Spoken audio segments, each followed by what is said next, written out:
To be. In this series, we have called them Samson Rides Alone. Here is a man that for at least 20 years, he was a judge. We do not have the story of even one thing that he judged. He was a leader. We do not find one time when he was leading the people.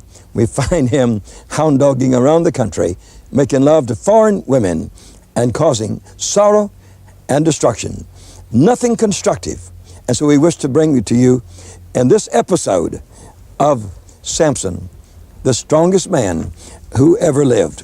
I hope you're enjoying these lessons, and we have 10 of them all together, and this is lesson 4, Samson's first encounter. History records that Samson made love, illicit love, to 3 Philistine women. We do not have any record of Samson making love to a hometown girl, to one of the girls of Israel. His own parents said, "Say, honey," says, "can't you find any girl in all of Israel that you could like?" They had hundreds and maybe thousands of beautiful, lovely girls. But the lust inside of him sent him astray to play with idol worshipers, to play with people that were vulgar and evil and immoral. Samson loved 3 women. And all these 3 women represented something different in his life and in your life too. However, it was only the last woman, Delilah, that we'll be telling you about, who brought him to the breaking of his divine covenant with the Almighty. She didn't want to just have fun. She wanted to destroy him. She didn't want to just go to bed with him. She wanted to kill him. And he didn't realize that. He was making illicit love to a woman who had within her heart to destroy him, that he would never rise again. She's the one that caused him to break his Nazirite vow with God, so that he could never again be the great person that God wanted him to be. Samson was a judge of a whole nation.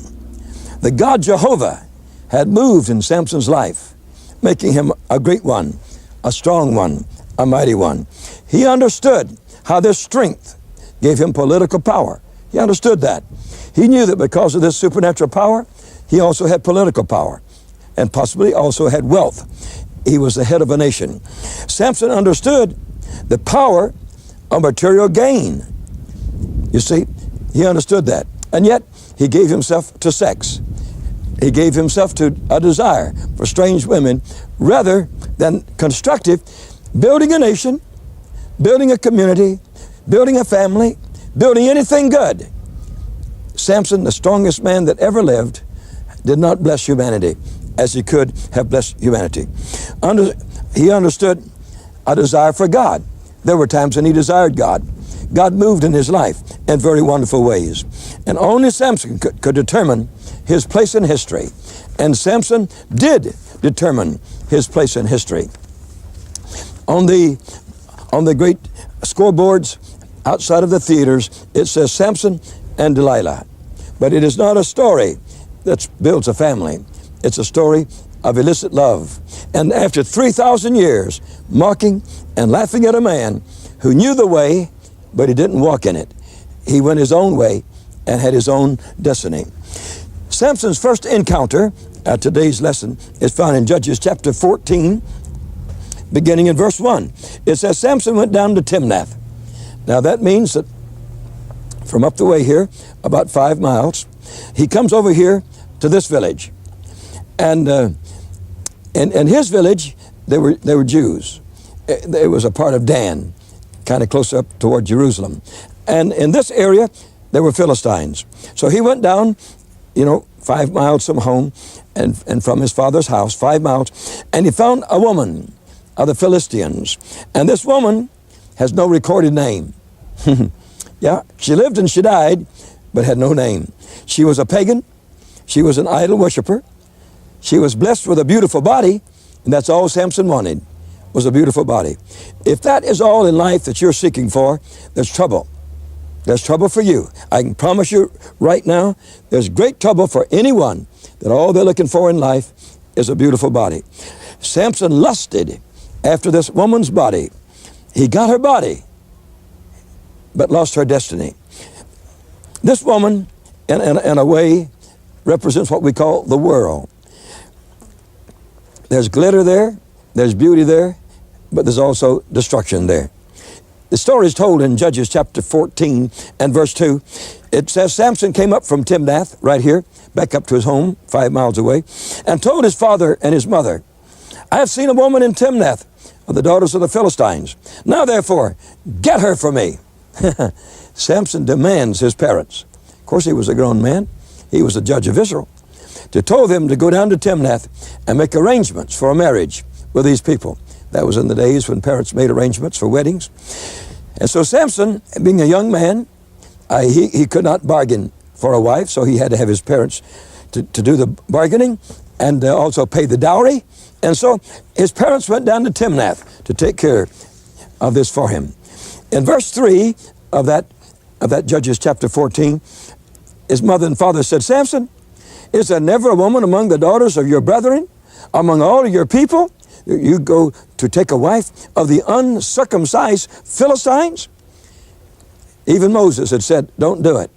Joshua had said, don't do it. And the great leaders of Israel had said, don't do it. And he went ahead and did it anyway. Those are the kind of people that have great sorrows in life. Those are the kind of people that really get into trouble. Those are the kind of people that you just feel so sorry for. They make such poor decisions. Says, why would you go to a pagan for a wife? And all Samson had to answer his father was, get her for me. She pleases me well. We ought to put that in lines straight across this film right now and let you see it. That get her for me. When young people get in that attitude, they're going to have trouble. When young people start making demands of their parents for things that they shouldn't have, you're going to have trouble. Says, she pleases me well. She didn't please his brain. He wasn't using it. It was only his lusts. She didn't please him at church because she didn't believe in the same God at all. And so it was only his lustful body that she could please. So it's possible that Samson has seen this little girl a lot of times. They only live 5 miles apart. You know, a boy can range 5 miles from home and be back for dinner until 5 miles don't do anything for a boy. They run and they jump, until they move at great distance during the day. And Samson realized that marrying this pagan was against the law and that she had never fit into his life, that she could never sit with the elders of Israel, that she could never sit by his side as he judged others. It would not be permitted. It was ostracizing him from his own people. It was making him a stranger to his own people that he was the judge of. It was a very strange situation. In verse 12, in Joshua chapter 23 and verse 11, it says, take good heed therefore unto yourselves that ye love the Lord your God, else if you do in any wise go back and cleave unto the remnant of these nations. That's what the Philistines were. That these that remain among you and shall make marriages with you and go into you and you unto them. Know for certainty the Lord your God will no more drive out any of these nations before you. There'll be no more deliverance for you.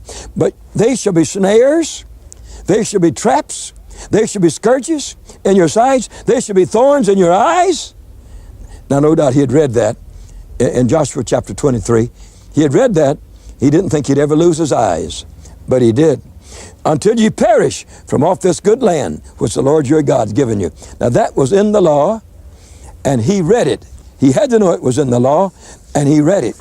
And yet he disobeyed and said, no, I want to do exactly what I desire to do. So Samson and his father and mother went down to Timnath.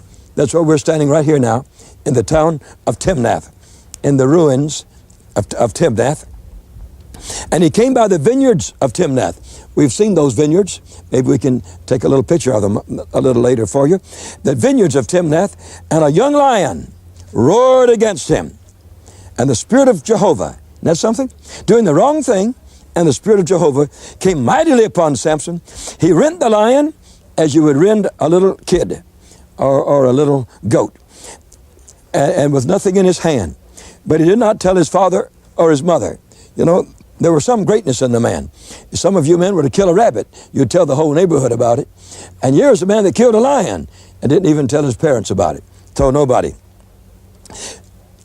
So Samson went down to Timnath, 5 miles away from where he was born. He found this pagan girl. He liked her face and her body. And so he demanded his parents to give their permission for him to marry her. And evidently, he had not even talked to her. He'd only seen her. And so the parents had to go down and talk it over with that family and give the money that they would want for the girl. And so he married the pagan who did not know the law of God, did not know Jehovah, and was not living like God wanted him to live. So here was a judge in Israel. He deliberately transgressed against all the law that God had given. He fell in love with a pagan, which God did not like. His mother rebuked him. You know it's wrong, she said, to marry a pagan. And he said, she pleases me well. That was the only answer he had. She pleases me well. He did not answer for the nation or for the family. There are millions of people in hell right now that all they had to say was, she pleases me well. By the lust of the flesh, they're in the wrong place for eternity. We hope that won't happen to you. We hope you're listening. And we hope that as I talk out of the ruins of Timnath, that you will listen very, very well and say, I don't ever want to be caught up in a situation like that. And if you are caught up in it, find God's answer and get back where God wants you to be. So you look around for what pleases you well, and it'll take you to hell. No doubt about it. We do not do what pleases our senses, but we do what pleases God. And if you'll do that, you'll have a good life, and you'll have a good eternity. So Samson and his family went on down to Timnath for a wedding, and when they came back down there, after however long it was between the time he was betrothed to her, engaged to her, and the time he married her, and it went by to have a look at this lion that he killed. I don't know how long this engagement period was, but when he went back by there, he had a look at the lion. And so he found honey. Bees had made a little home inside the carcass of the lion. He reached in and got a handful of honey. He gave some to his mother, some to his father, ate some himself, and did not tell them where he found it. That shows you the kind of man he was. Here was a path, that led 5 miles down to the next town. And here was a ranging boy.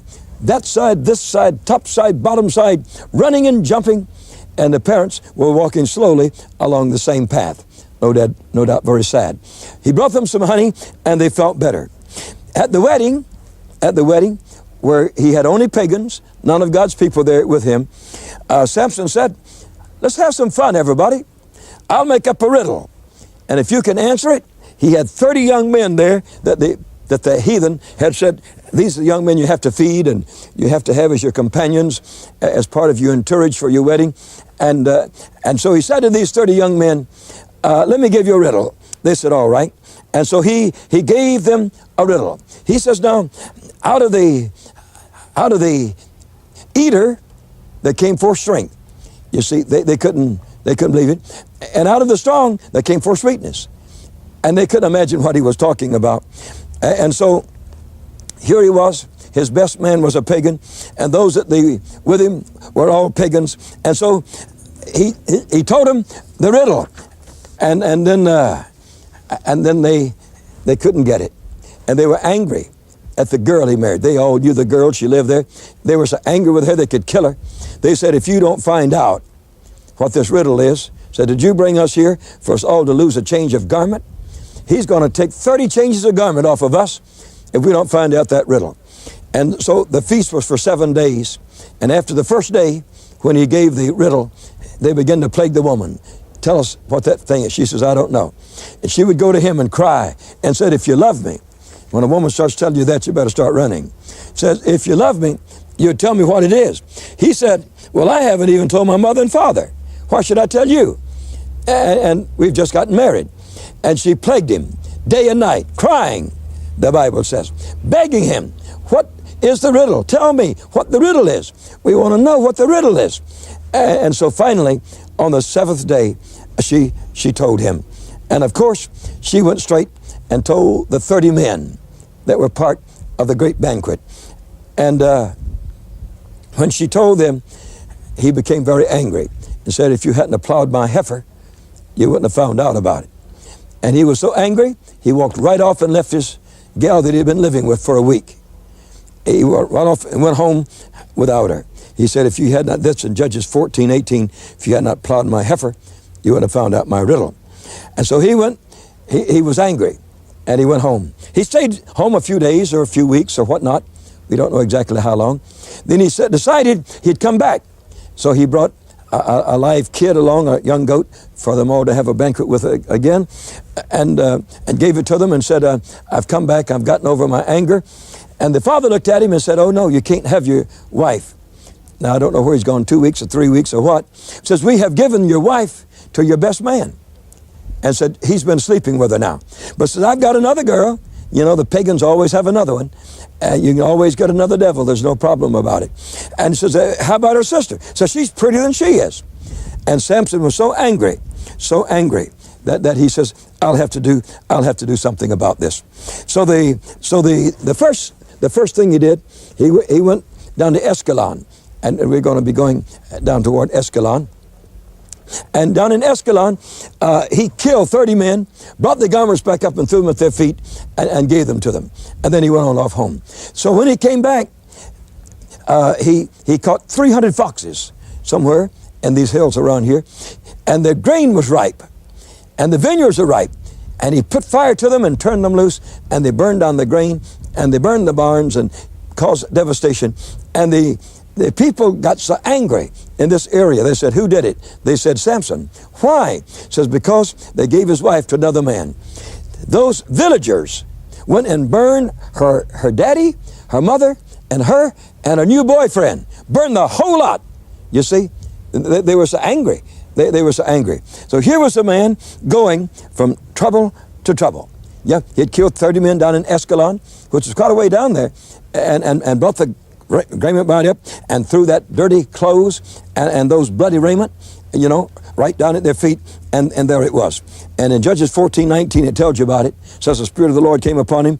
Down in Escalon, he slew 30 men, took their spoil, gave the changes of raiment to those who expounded the prisoner, and his anger was kindled against them.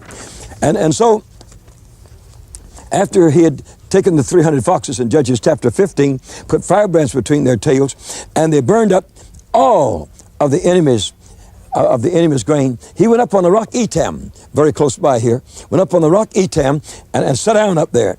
And the Philistines were so angry now. They said, why do we have to go through all of this? And they said, Samson is to blame for it. You know, backsliders are big problems. They just cause all kind of problems. The Philistines came up to his people and said, listen, we got to stop all this. So we want Samson. His own brethren said, okay. 3,000 of his brethren, imagine 3,000 men coming up after one man over here to the rock Etam and said, we come up to get you. He said, promise me that you won't touch me. And so they said, all right. And so he let them bind him. He took him down to the bottom of rock Etam here, and then they turned him loose. And when they did, the power of God came upon him, and he grabbed the jawbone of an ass, and he began to fight those men with it. And in Judges 15:14, when they came to Lehi, just a little way from rock Etam there, we'll show you that on the map, the Philistines shouted against him. And when he did, the Spirit of the Lord came upon Samson. The cords that were on his arms broke like flax, burnt with fire. His bonds were loose from off his bands. And Samson charged into the Philistine militia, into the army, grabbed up the jawbone of an ass. In Judges 15:15 it says, a new jawbone of an ass, put forth his hand and took it, and slew 1,000 men. And slew 1,000 men with it. He became thirsty during the battle and cried out to God, and God opened up water miraculously in that jawbone and made it come forth with water, that his thirst, you know, that's in Judges 15:18. He was so athirst and called upon Jehovah, would you give a great deliverance to thy servant? And now shall I die of thirst and fall in these uncircumcised men. And God clave a hollow place in the jaw, that came out water. And when he had drunk, his spirit came again and revived. Therefore, the name thereof is called Lehi unto this day, the place where the water sprung forth. Now, that is his first encounter. Whew, that's a life story all of its own. Isn't that amazing? That's the first encounter. Let's look at it. Here's a young man, possibly 20 years old. He was already a judge in Israel. No doubt he had picked up trees out of the ground with his power, moved a large stone with his power. They had seen his prowess, jump high, run fast, and they said, make him a judge. He is a Nazarite. His parents told the story of an angel that came and told about him, and so he was right in line for greatness. And here he went the wrong way. Let's look at it. Number one, wrong marriage, wrong love affair.